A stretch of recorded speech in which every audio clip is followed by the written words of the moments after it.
Picture total darkness, not the darkness of a bedroom with a phone screen glowing nearby. Real darkness, the kind where you can't see your own hand in front of your face. Now imagine you're not safe inside four walls. You're lying on open ground, in the middle of a landscape crawling with animals that can smell you, hear you, and see far better in the dark than you ever could. For most of human history, this wasn't a nightmare. It was Tuesday night. For over 95% of our species' existence, humans had no locks, no walls, and no lights. And yet we survived. We didn't just survive, we thrived while other, physically stronger human species quietly vanished. So, what did our ancestors know about the dark that we've completely forgotten?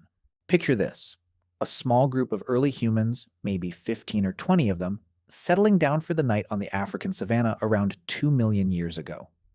During the day, this group had options. They could see danger coming from a distance. They could run, climb, or throw. Daylight gave them a fighting chance. But the sun sets fast near the equator. Within about 30 minutes, the world around them would have gone from visible to nearly black. And that's when the odds flipped. Lions, leopards, and hyenas are built for the dark. Their eyes gather far more light than human eyes ever could.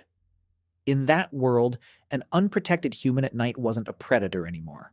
They were prey. Fossil evidence backs this up in an unsettling way. At sites like Swartkrans in South Africa, researchers have found ancient hominin skulls with puncture marks that match the exact spacing of leopard canine teeth. In other words, something was hunting our ancestors while they slept. So how does a slow, clawless, night-blind animal survive that? The answer wasn't strength. It was something far stranger. Imagine that same group, but a few 100,000 years later. Something has changed, not their bodies, their behavior. Someone is awake while the others sleep. This is one of the most overlooked survival tools in human history, the night watch. Long before written language, before agriculture, before anything we'd call civilization, humans had already invented shift work.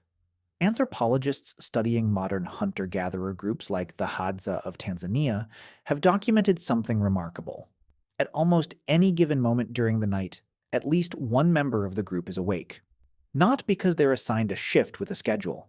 It happens naturally because individual sleep cycles are staggered across the group. Researchers who studied this call it a side effect of communal sleep, but the effect is anything but accidental in its impact.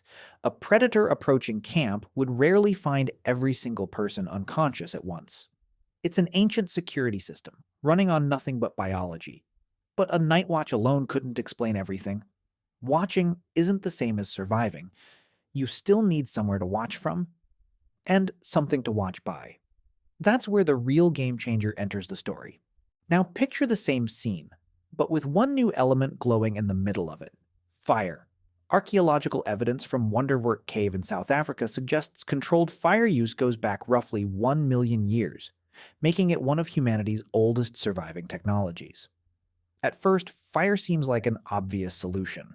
It's warm. It scares off animals. Simple enough. But here's what most people miss.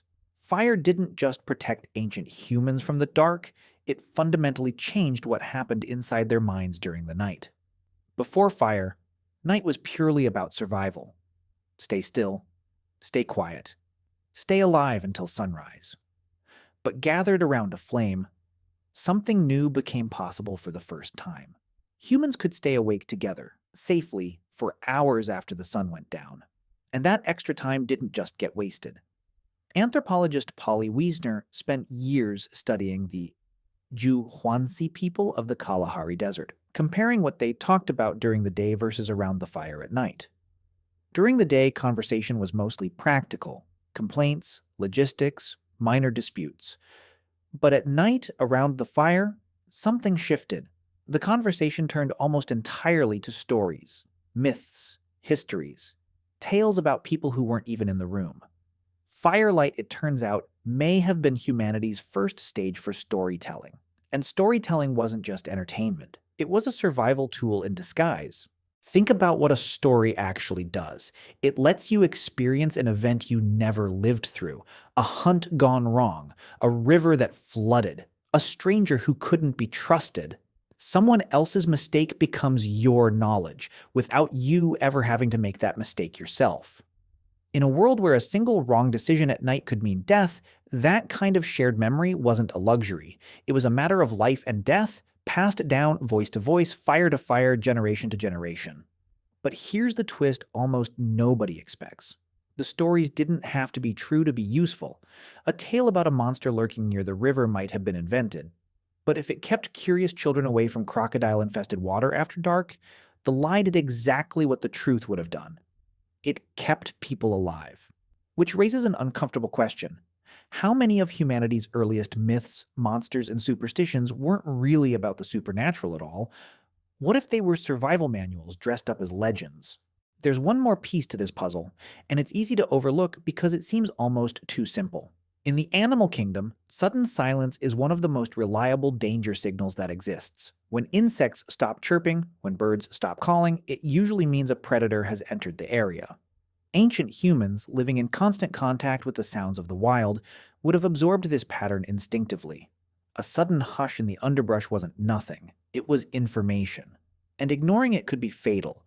This is part of why so many long-standing cultural traditions around the world associate silence at night with unease, and why the crackle of a fire, a small, constant, controlled sound, has such an ancient, calming effect on the human nervous system.